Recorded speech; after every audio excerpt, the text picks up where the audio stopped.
अस्सलाम वालेकुम दोस्तों, आज सीएमई मार्केट ओपन हुई और उसके फ़ौरी बाद हमने देखा कि बिटकॉइन ने डंप करना स्टार्ट किया। $1,04,000 के आसपास मार्केट ओपनिंग के वक्त बिटकॉइन चल रहा था, वहाँ से करेक्शन स्टार्ट हुई और अभी तक बिटकॉइन जो है वो 97,000 के आसपास एक लो लगा चुका है। अब बिटकॉइन के अंदर जो डंप आया उसे तो खैर हम एक करेक्शन कह सकते हैं, एक फ्लैश करेक्शन हुई, बट बहरहाल ओल्ड कॉइन्स ने जो है ना वो बिटकॉइन से कहीं ज़्यादा डंप किया। और यहाँ पे बिटकॉइन की बात करें तो तकरीबन 6% का डंप था, बट ओल्ड कॉइन्स की बात करें तो तकरीबन यहाँ पे 15% से लेके 25% का डंप मुख्तलिफ ओल्ड कॉइन्स के अंदर हमें देखने को मिला है। और उसका रीज़न जाहिर सी बात है एक ही है कि बिटकॉइन की डोमिनेंस बहुत ज़्यादा इस टाइम हाई है, और डोमिनेंस हाई होती है तो बिटकॉइन अगर अच्छा पंप करेगा तो ओल्ड कॉइन्स अच्छा परफॉर्म नहीं करते हैं, बिटकॉइन को फॉलो नहीं करते हैं, और बिटकॉइन थोड़ी सी करेक्शन ले तो ओल्ड कॉइन्स को बड़ी हिट पड़ती है। तो वही दोस्तों डोमिनेंस हाई होने की वजह से हमें एक बार फिर देखने को मिला है कि बिटकॉइन ने यहाँ बताया जैसे कि मैंने कि 5 से 6% करेक्शन ली है, और वहीं पर ओल्ड कॉइन्स यहाँ 15 से 25% डिफरेंट ओल्ड कॉइन्स के अंदर डिफरेंट करेक्शन हमें यहाँ पे डंप हमें देखने को मिला है। तो यहाँ पर दोस्तों सबसे पहले तो हम बात करेंगे कि रीजंस क्या थे इस डंप के पीछे, और उसके बाद फिर चलेंगे हम बिटकॉइन की तरफ भी और ओल्ड कॉइन्स की तरफ भी, टेक्निकल एनालिसिस भी देंगे आपको। और उसके अलावा देखेंगे कि जो इस टाइम मार्केट के अंदर एक जुमा बाजार लगा हुआ है, एक लुंडा बाजार खुल गया ओल्ड कॉइन्स का, और सारे ओल्ड कॉइन्स के अंदर हमें एक सेल लगी हुई दिखाई दे रही है। क्या यहाँ पे कुछ बाइंग वगैरह आप कर सकते हो? तो यहाँ पहला रीज़न दोस्तों जो आज मार्केट में करेक्शन आपको देखने को मिली है मार्केट ओपनिंग के बाद, वो ये है थर्सडे को जो है ना वो एफओएमसी मीटिंग है, और एफओएमसी मीटिंग में हमें मालूम पड़ेगा कि इस बार जो हमारी एफओएमसी है वो क्या करने जा रही है। क्या यहाँ पे प्रॉपर रेट कटिंग की तरफ जाएंगे या फिर कुछ और देखने को मिलेगा? और आपके सामने है कि जनवरी 28 से लेकर 29 तक की मीटिंग चलेगी, उसके बाद 29 को हमारे पास जो है एक प्रेस कॉन्फ्रेंस में एक नंबर सामने आएगा। तो यहाँ पर दोस्तों मार्केट ने जो कि ओवर लेवरेज हुई हुई थी, ओवर ग्रीड में जा चुकी थी खास तौर पे बिटकॉइन को लेकर, तो वहाँ पे एक डी रिस्किंग आप कह सकते हो कि एफओएमसी से पहले हुई है। यानी जो भी बड़े इन्वेस्टर होंगे, जो भी यहाँ पे ट्रेडर होंगे, उन्होंने अपनी पोजीशंस क्लोज की है, अपने प्रॉफिट बुकिंग की है, और उसके बाद अब जाहिर सी बात है उनको इंतज़ार है इस एफओएमसी मीटिंग का। और ये नॉर्मल चीज़ है, मतलब ये हमें कोई अनोखा काम होता हुआ नहीं दिखा इस टाइम मार्केट के अंदर। अनोखा आपको क्या लग रहा होगा? ओल्ड कॉइन्स की हालत। बिटकॉइन जो जाहिर सी बात है अपना ऑल टाइम हाई बनाया हुआ था, उसने रेजिस्टेंस लेवल पे था, तो वहाँ से एक करेक्शन कोई बड़ी बात नहीं थी। बट यहाँ पे बड़ी चीज़ क्या हुई है जो कि आप लोगों को बड़ी लग रही है इस टाइम, वो है ओल्ड कॉइन्स की करेक्शन। ओल्ड कॉइन्स के अंदर बिटकॉइन के डंप की वजह से हमें एक मेजर करेक्शन दोबारा से देखने को मिली है। तो बताया जैसे कि पहले मैंने कि वहाँ पर बिटकॉइन डोमिनेंस जिम्मेदार है, और उसी की वजह से ओल्ड कॉइन तो यहाँ पे डंप किया है। अब यहाँ पे ओल्ड कॉइन्स को तो हर वीडियो में हम आगे चल के देखेंगे। अब चलते हैं यहाँ पर सेकेंड रीज़न की तरफ से। पहला रीज़न तो आपको मालूम पड़ चुका है कि मार्केट ओवर लेवरेज थी, ओवर रिस्क के अंदर थी, और एफओएमसी से पहले मार्केट यहाँ पे कूल डाउन हो रही है। सेकेंड और मोस्ट इंपॉर्टेंट रीज़न जो कि यहाँ पे दोस्तों मार्केट को इस टाइम हिट कर रहा है, और कमिंग डेज के अंदर यहाँ पे कई बबल्स इसकी वजह से फूट सकते हैं, और वो है Chinese AI model deep seek. अब डीप सीक दोस्तों चैट जीपीटी के तरह का एक सॉफ्टवेयर है, एक ऐप है जो कि इस टाइम ऐप स्टोर पे, प्ले स्टोर पे सब जगह अवेलेबल है, और मजे की बात यह है कि बिल्कुल फ्री में अवेलेबल है। आप जानते हैं कि चैट जीपीटी का जो मॉडल इस टाइम पेड मॉडल है वो बहुत ज़्यादा फीस चार्ज करते हैं, काफ़ी एक्सपेंसिव है, और यहाँ पे उसी के मुकाबले में अगर उससे एक बेहतर चीज़ बिल्कुल फ्री में मार्केट में आ जाएगी। और सबसे इंपॉर्टेंट चीज़ क्या है? सबसे इंपॉर्टेंट चीज़ ये है कि इस मॉडल को जो तैयार किया गया है वो बहुत सस्ते में तैयार किया गया है। यानी कि चाइना ने एक तरह से यूएसए के अंदर फलती फूलती एआई इंडस्ट्री जो है उसको एक तरह से चोट पहुंचा दी है। आप जानते हैं कि रिसेंटली डोनाल्ड ट्रंप ने अपनी स्पीच के दरमियान ये बात की थी कि वो यूएसए को आर्टिफिशियल इंटेलिजेंस का, क्रिप्टो का हब बनाएंगे। अब आर्टिफिशियल इंटेलिजेंस के ऊपर उनका बड़ा जोर था, और आप जानते हो क्रिप्टो के अंदर भी आर्टिफिशियल इंटेलिजेंस को लेकर बहुत सारे ओल्ड कॉइन्स मौजूद हैं। इसके अलावा डोनाल्ड ट्रंप ने एक बहुत बड़ी अमाउंट जो है वो मुख्तस की थी इस चीज़ के लिए कि जिसके थ्रू आर्टिफिशियल इंटेलिजेंस को यहाँ पे मज़ीद ट्रेन किया जाएगा, मज़ीद एडवांस किया जाएगा। अब यहाँ पर दोस्तों इतनी बड़ी इंडस्ट्री जो अमेरिका के अंदर पहले ही कायम हो चुकी थी, और मिलियंस ऑफ डॉलर इस इंडस्ट्री के अंदर फेंक दिए गए थे, मज़ीद यहाँ पे इन्वेस्ट करने की तैयारी हो रही थी, उसी के मुकाबले में यहाँ पे चाइना ने कौड़ियों के मोल एक ऐसी ऐप तैयार कर दी, एक ऐसा एआई मॉडल तैयार कर दिया कि जिसने चैट जीपीटी को भी बोलने वाले बोलते हैं के पीछे छोड़ दिया है। तो इसी रीज़न की वजह से यूएसए के अंदर जो है एक बड़ी हिट पड़ी है। और यहाँ पे एक बात मैं बता दूं, आपको ऐड कर दूं यहाँ पर कि सिर्फ क्रिप्टो मार्केट नहीं बल्कि ट्रिलियंस ऑफ डॉलर्स की स्टॉक मार्केट जो है अमेरिका की, वो भी बुरी तरह पिटी है आज। और यहाँ पे जैसे ही एआई मॉडल लॉन्च हुआ उसके बाद से हम देख रहे हैं मार्केट ओपन होने के बाद हमें नस्डैक के अंदर भी जो है बहुत ज़बरदस्त करेक्शन देखने को मिली है। जब वहाँ करेक्शन देखने को मिली है तो जाहिर सी बात है क्रिप्टो मार्केट भी इसी दुनिया के अंदर है, ये भी एक फाइनेंशियल मार्केट है, तो इसने भी यहाँ पे हिट खाई है। तो यहाँ पे दोस्तों बताने का मकसद ये है कि जो यहाँ पे करेक्शन आई है वो सिर्फ क्रिप्टो मार्केट में नहीं आई है बल्कि ओवरऑल यूएसए में तमाम स्टॉक्स के अंदर आई है। तो ये वो रीजन है जिसकी वजह से हमें इस टाइम तमाम financial markets including crypto market जो है वो यहाँ पे डंप होती हुई दिखी है, करेक्शन होती हुई दिखी है। और यहाँ पे उसके बाद बिटकॉइन हमें 99,000 से नीचे जाता हुआ दिखा है। अब यहाँ पर दोस्तों जो इंपॉर्टेंट दिन है वही बता दिया मैंने आपको कि यहाँ पे थर्सडे वाले दिन जो है एफओएमसी मीटिंग होनी है, बीच में 2 दिन बाकी हैं, तो इन 2 दिनों के दरमियान मार्केट आपको काफ़ी वॉल्टाइल होती हुई दिख सकती है। और यहाँ पे उसी को लेकर हम यहाँ पे अब देखते हैं बिटकॉइन को भी टेक्निकल एनालिसिस के भी करते हैं कि बिटकॉइन यहाँ पे कहाँ तक जा सकता है और कौन सा ऐसा एरिया है कि जहाँ से हम बिटकॉइन के अंदर भी बाउंस बैक देख सकते हैं। और इसके अलावा हम यहाँ पे किन किन ऑल्ट कॉइन्स के अंदर अपॉर्चुनिटीज देख रहे हैं। बिटकॉइन का यहाँ पे डेली का चार्ट मेरे पास ओपन है। हमारे पास एक लेवल था कुछ दिनों से जिसके दरमियान बिटकॉइन ट्रेड कर रहा था। ये लेवल है हमारा 98,000 से लेकर लगभग यहाँ पे 1,06,000 तक, और 1,06,000 से लेकर 1,08,000 की हमारी सप्लाई है इसकी। लास्ट टाइम भी इसी लेवल से ऑल टाइम हाई बनने के बाद रिजेक्शन मिली थी और बिटकॉइन गया था यहाँ पे तकरीबन 90,000 तक। उसके बाद दोबारा इसी लेवल से अभी हमें रिजेक्शन देखने को मिली है। यहीं पे हमारी एक ट्रेंड लाइन भी अलाइन हो रही थी। तो ये दोनों सप्लाई एरियाज थे जिन्होंने मिलकर बिटकॉइन को दोबारा से एक टफ टाइम दिया है। एनीवेज यहाँ फिलहाल अगर देखें तो 98,000 का जो हमारा सपोर्ट लेवल है बिटकॉइन इस टाइम उसी के आसपास चल रहा है। और अभी डेली क्लोजिंग हमारी नहीं हुई है बट एनीवेज फिलहाल ट्रेडिंग जो है बिटकॉइन इसी लेवल के आसपास कर रहा है। अभी यहाँ पर दोस्तों आपको दिख रहा होगा कि बिटकॉइन जिस लेवल पर है उसे थोड़ा सा ही नीचे हमारे पास एक ट्रेंड लाइन की सपोर्ट आ रही है। और एग्जैक्टली बात करूं तो ये बनती है हमारी 97,000 की सपोर्ट। यहाँ पे सपोर्ट अगर आप देखो तो एक ट्रायंगल पैटर्न की सपोर्ट है और इसी पैटर्न के अंदर जो है बिटकॉइन ने काफ़ी लंबा अरसा कंसोलिडेट किया है। इसके अलावा स्ट्रक्चर के लिहाज से बात करें तो previously higher highs higher lows बन रहे थे। अभी जहां बिटकॉइन ट्रेड कर रहा है इस रिट्रेसमेंट के बाद वो हमारा स्ट्रॉन्ग लो का डिमांड जोन जो है उसके नीचे का एरिया है। तो अभी हमें यहाँ पे डेली क्लोजिंग का इंतजार रहेगा और डेली क्लोजिंग जब तक नहीं होती है तब तक जाहिर सी बात है कन्फर्मेशन नहीं होती है। तो अभी की डेली क्लोजिंग जो होगी आज की हमारी वो काफ़ी इंपॉर्टेंट रहेगी। और इसके अलावा पर्सनली मैं अपनी बात करूं कि कहां पर मैं एक लॉन्ग की ट्रेड ले सकता हूं अगर बिटकॉइन मुझे वहां मिलता है, तो वो एरिया जो है ना हमारा ये वाला एरिया है। ये मार्क मैं कर देता हूं ताकि आपके जहन में रहे।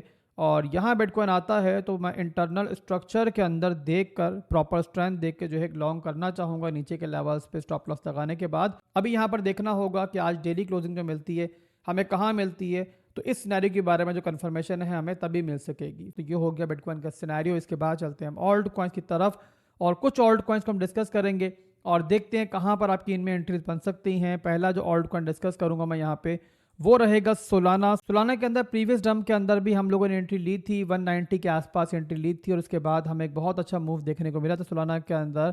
और उसके बाद तकरीबन यहाँ पे सोलाना ने 52% पंप किया और चंद ऑल्ट कॉइन्स में रहा सोलाना इन दिनों के दरमियान के जिन्होंने अच्छा परफॉर्म किया। एनीवेज यहाँ पे सोलाना को जो लोग दोबारा देखना चाह रहे हैं तो यहाँ पे सोलाना के अंदर मैं तभी इंटरेस्टेड होऊंगा जब यहाँ पर जो है ना कम से कम ये $200 के रेंज में आए और $200 से लेके दोबारा 190 तक जो है पूरे का पूरा बाइंग जोन है। अब देखना होगा कि सोलाना यहाँ तक रिट्रेस करता है नहीं करता, बट अगर सोलाना यहाँ पे आता है तो मेरे हिसाब से एक अच्छी एंट्रीज रहेंगी। आप लोग डिमांड जोन फिलहाल के लिए मार्क कर लो और इसके अलावा अगर कुछ चेंजिंग होती है, मुझे इससे पहले भी कोई इंटरनल स्ट्रक्चर ब्रेक दिखता है और कुछ स्ट्रेंथ दिखती है तो इंटरनल स्ट्रक्चर के अंदर भी आपको दोबारा मैं एनालिसिस दे दूंगा। सोलाना के बाद जो अगला ऑल्ट कॉइन देखेंगे हम यहाँ पर वो है INJ। यहाँ पे फिलहाल भी अच्छी प्राइस के ऊपर है बट क्योंकि मार्केट फिलहाल भी थोड़ा पैनिक के अंदर है और FOMC मीटिंग के अंदर भी थोड़े दिन बाकी हैं, तो उसको देखते हुए यहाँ पर जो है ना INJ के अंदर जो आपकी एंट्री बन सकती है जो कि अच्छी एंट्री रहेगी वो है यहाँ पर हमारा 16.51 से लेकर लगभग यहाँ पे 14.15 के दरमियान।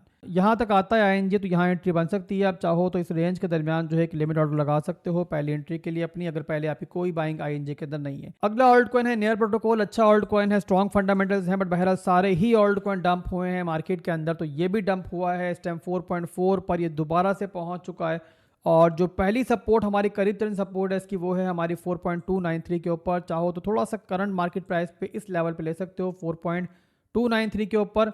और बकाया सेकेंड एंट्री जो है आपकी वो यहाँ बनेगी हमारी 3.5 के जोन के ऊपर। तो ये दो एंट्रीज हैं नियर की, आप लोग चाहो तो मार्क कर लो जिनकी पहले से नियर के अंदर एंट्री मौजूद नहीं है। इसके अलावा अगला जो ऑल्ट कॉइन है वो है ENA और डोनाल्ड ट्रंप की भी इसमें सब इन्वेस्टमेंट मौजूद है, तो आप इसको भी देख सकते हो। जो सपोर्ट जोन है इसकी बता देता हूँ। प्रीवियस जो एंट्री ली थी हमने इसमें ली थी 0.5 के आसपास, 2x से ज़्यादा का प्रॉफिट इसमें हमने लिया था और अभी यहाँ पर दोबारा ये चल रहा है 0.7192 के आसपास। करीब तरीन जो सपोर्ट बनती है जहाँ पे हमें रिटेस्ट मुझे उम्मीद है कि मिल जाएगा वो है हमारा 0.6724 का एरिया।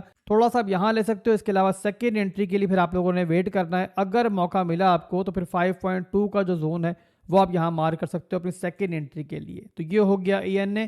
इसके बाद जो अगला ऑल्ट कॉइन है वो है टाओ। टाओ के अंदर कमिंग डेज के अंदर कुछ इवेंट्स भी आ रहे हैं और चांसेस मौजूद है कि मार्केट अगर पॉजिटिव रही तो एक अच्छा पंप, एक अच्छी रैली दोबारा भी दे सकता है। और इसका जो अच्छा डिमांड जोन है वो है हमारा 366 से लेके लगभग यहाँ पे 300 तक, और ये डेली का हमारा डिमांड जोन है। पहले भी यहीं से हमें जो है एक ज़बरदस्त रैली देखने को मिली थी जिस टाइम टाओ ने ये वाला एरिया ब्रेक किया था, आपके सामने है। तभी टाओ के अंदर हमें तकरीबन यहाँ पे $700 तक एक हाई देखने को मिला था। उसके बाद तो यहाँ पर दोबारा टाओ इसी डिमांड जोन में पहुँच चुका है। तो यहाँ पर आपकी एंट्री मेरे हिसाब से अगर बनती है तो बुरी एंट्री नहीं रहेगी और यहाँ पर आपकी एंट्री जो है बना सकते हो। एक बात यहाँ मैं ऐड कर दूँ, कोई भी यहाँ पे इन्वेस्टमेंट करना चाह रहा है किसी भी ऑल्ट कॉइन्स के अंदर मिड टर्म लॉन्ग टर्म के लिए, तो आप एक बात ध्यान में हमेशा रखो कि आपने कभी भी एक पार्ट में एंट्री नहीं बनानी होती है। 2 से 3 पार्ट्स के अंदर एंट्री बनाई जाती है। हमेशा 3 पार्ट्स जो होते हैं वो रेकमेंडेड होते हैं ताकि मार्केट अगर अपॉर्चुनिटी दे आगे तो वहाँ पर जो है ना आप मजीद एवरेज डाउन कर पाओ अपनी प्राइस को। तो ये बात आप ध्यान में रखा करें जब भी लॉन्ग टर्म मिड टर्म के लिए बाइंग कर रहे होते हैं। इसके अलावा जिन लोगों ने ऑलरेडी बाइंग की हुई है इन ऑल्ट कॉइन्स के अंदर और वो यहाँ पे लॉस के अंदर हैं, तो उनको यहाँ मेरा मशवरा यही होगा कि आप जस्ट यहाँ पे होल्ड करो, पेशेंस रखो। पैनिक आप कर रहे हो, परेशान ज़रूर हो, बट इसके अलावा दोस्तों आपको कोई हल नहीं है कि आप इस टाइम मार्केट को क्लोज करो और कुछ अर्से के लिए मार्केट को मत देखो। इंशाल्लाह मार्केट आपको दोबारा से प्रॉफिट दिखाएगी।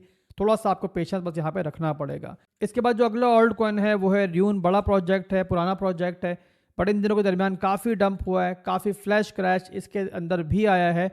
और उसका रीज़न ये था कि इनके ऊपर जो है ना कुछ कर्जे थे जिनको उतारने के लिए इन्होंने जो पेमेंट की है वो यहाँ पे अपने टोकन्स के अंदर की है। तो टोकन्स के अंदर पेमेंट करने की वजह से, इस अनलॉकिंग की वजह से एक बड़ा क्रैश देखने को मिला इसके अंदर।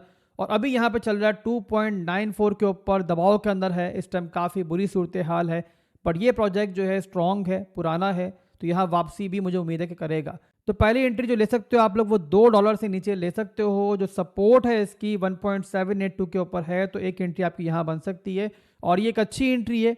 बट यहाँ पे अगर बुराई मजीद बढ़ती है तो फिर उस सूरत में जो मेजर डिमांड जोन है इसका वो यहाँ पर है 1.324 से लेके लगभग यहाँ पे 0.859 तक। तो ये तो डिमांड जोन है और अगर ये एंट्रीज मिलती हैं आपको तो अच्छी एंट्रीज रहेंगी। मेरे हिसाब से र्यून जो है वो एक वापसी करेगा, एक अच्छी वापसी करेगा। क्रिप्टो मार्केट जो एक रिस्की मार्केट है, तो ये बात हमेशा याद रखनी है आप लोगों ने कि इन्वेस्टमेंट यहाँ पर वही होती है कि जिसमें जो है ना लॉस हो तो आप बर्दाश्त कर सको। इसके बाद 2 मीम कॉइन्स भी डिस्कस कर लेते हैं। मीम कॉइन्स की मार्केट ने लास्ट डेज के अंदर बहुत बड़ी हिट खाई है, अच्छी खासी हिट खाई है। रीज़न था ट्रंप मीम कॉइन का लॉन्च होना और जो पैसा ट्रंप के अंदर गया है उनमें बड़ा हिस्सा जो है मीम कॉइन्स का था। और मीम कॉइन से पैसा लोगों ने निकाला और उसमें डाला और वहाँ भी लॉस उठाया और यहाँ भी मीम कॉइन्स की हालत जो है बर्बाद हो गई।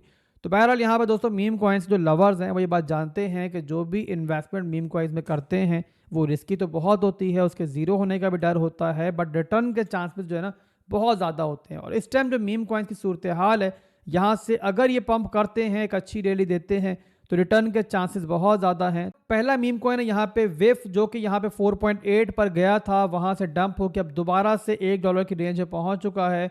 और ये वो प्राइस है कि जहाँ पे बाइनेंस पे लॉन्च हुआ था ये, और इस प्राइस से पहली बार ये नहीं पहुँचा है। 2024 के अंदर भी डंप होके सेम 4.8 से इसी प्राइस से पहुँचा था और जब दोबारा यहीं से वापसी की थी तो फिर दोबारा जो है ना इसने 4x का प्रॉफिट दिया था। तो ये वो प्राइस है कि जहाँ पे प्रीवियसली भी बहुत तगड़ा ये बाउंस दे चुका है। तो यहाँ पे कोई अगर लगाना चाहे पैसा इसके अंदर तो लगा सकता है। बस फिर जहन में रखना जो बताया मैंने पहले कि मीम कॉइन्स के अंदर वही पैसा लगाना होता है जो ज़ीरो भी हो जाए तो डर ना हो। तो थोड़ी इन्वेस्टमेंट करो और इन्वेस्टमेंट करके जो है ना इसमें भूल जाओ। तो छोटी सी एंट्री करंट प्राइस पे हो सकती है, उसके बाद सेकेंड एंट्री के लिए फिर हम वेट करेंगे। अगर ये सपोर्ट लूज कर जाता है इन वर्स्ट केस तो उस सूरत में जहाँ फ्लोर मिलेगा वहाँ पे इंटरनल स्ट्रक्चर के अंदर ब्रेकआउट देख के हम एंट्री करके डीसीए कर लेंगे। अदरवाइज अगर यहीं से पंप कर गया तो फिर उस सूरत में जहाँ पे हमें डेली के अंदर स्ट्रक्चर ब्रेक मिलेगा वहाँ पे एक और एंट्री बना लेंगे। तो इस तरीके से जो एवरेज बाइंग है ना वो आपकी दोनों सूरतों के अंदर बेहतर ही रहेगी। विफ के बाद एक आखिरी मीम कॉइन, फिर वीडियो क्लोज करेंगे। उससे पहले एक अनाउंसमेंट है तो वो भी लाजमी देखिएगा, वीडियो को आखिर तक देखिएगा, इंपॉर्टेंट अनाउंसमेंट है वो। तो यहाँ विफ के बाद मैंने ब्रेड का चार्ट ओपन कर लिया है। ब्रेड यहाँ पर जो चल रहा है इस टाइम 0.079 के ऊपर। तो पहली एंट्री आपकी छोटी सी यहाँ पर हो सकती है। सेकेंड एंट्री के लिए फिर आप लोग वेट करना, अगर यहाँ पे सिंक एंट्री मिली हमें तो इस डिमांड जोन के ऊपर इसको डीसीए करेंगे। वैसे मुझे थोड़ा सा मुश्किल लग रहा है कि इस डिमांड जोन पर आएगा, बट हमेशा बताया मैंने कि तरीका एक ही होता है बाइंग का मिड टर्म लॉन्ग टर्म के लिए, कि आप लोगों ने एक पार्ट में एंट्री नहीं लेनी होती। तो ये कुछ ऑल्ट कॉइन्स है जो हमने शेयर किए। इसके बाद चलते हैं दोस्तों उस अनाउंसमेंट की तरफ जो बताया था मैंने कि हम करने वाले हैं वीडियो के आखिर में। अनाउंसमेंट कह लो, गुड न्यूज़ कह लो। आप लोग जानते हो कि हमारा डिस्कॉर्ड पर टेलीग्राम पे एक प्रीमियम ग्रुप है और वहाँ पे बिल्कुल फ्री में आपको एंट्री मैंने दी हुई थी। तरीका ये था कि आपका बिटगेट एक्सचेंज में रेफरल्स अकाउंट होना ज़रूरी था और उसके बाद आपने डिपॉजिट करने के बाद यूज़र आईडी मेरे मॉड को सेंड करना होता था और आपको बिल्कुल फ्री में हमारे प्रीमियम में एंट्री मिल जाती थी। बहुत सारे लोगों ने ज्वाइन कर लिया था, बट बहुत सारे लोगों की शिकायत ये थी कि आसिफ भाई बिटगेट एक्सचेंज पे हम अकाउंट नहीं बना पा रहे हैं, कोई भी रीज़न है, आपकी कंट्री में बिटगेट एक्सचेंज अलाउ नहीं है और बिटगेट पे जाहिर सी बात है केवाईसी भी ज़रूरी होती है। तो ये भी रीज़न था, काफ़ी लोग केवाईसी नहीं कर पाते थे और कई लोगों ने बिटगेट एक्सचेंज में पहले से अकाउंट बनाए हुए थे और वो नया अकाउंट बनाना नहीं चाहते थे। तो ऐसे लोगों के लिए एक और एक्सचेंज मौजूद है और उसका नाम है बिटोनेक्स। आप इसका नाम जानते होंगे, पहले इसको इस्तेमाल भी कर चुके होंगे। तो अगर आप बिटगेट एक्सचेंज पे अकाउंट नहीं बना पा रहे या नहीं बना सकते तो आपने बनाना है बिटोनेक्स एक्सचेंज पे मेरे रेफरल से अकाउंट और उसका लिंक आपको वीडियो के डिस्क्रिप्शन में मिल जाएगा। और उसके बाद आपने अपने अकाउंट के अंदर डिपॉजिट करना है और यूज़र आईडी सेंड कर देना है मेरे मॉड को। मॉड मेरा अवेलेबल है टेलीग्राम के ऊपर भी, डिस्कॉर्ड के ऊपर भी, दोनों के लिंक जो हैं पब्लिक लिंक जो हैं वो भी आपको वीडियो के डिस्क्रिप्शन में ही मिलेंगे। तो अकाउंट बनाओ, ट्रेडिंग स्टार्ट करो और उसके बाद अपनी यूज़र आईडी मेरे मॉड को सेंड करो तो आपको बिल्कुल फ्री में यहाँ पे एंट्री मिल जाएगी प्रीमियम में हमारे। और एक और चीज़ मैं ऐड कर दूं कि बिटनेक्स के ऊपर केवाईसी करना चाहो तो कर सकते हो, नहीं भी करोगे तो ये लोग जो है ना फोर्स नहीं करते हैं बाकी एक्सचेंजेस की तरह। तो यहाँ पे केवाईसी के बगैर भी ट्रेडिंग की जा सकती है। तो अभी के लिए दोस्तों बस इतना ही था, फिर मिलेंगे। अल्लाह हाफिज़।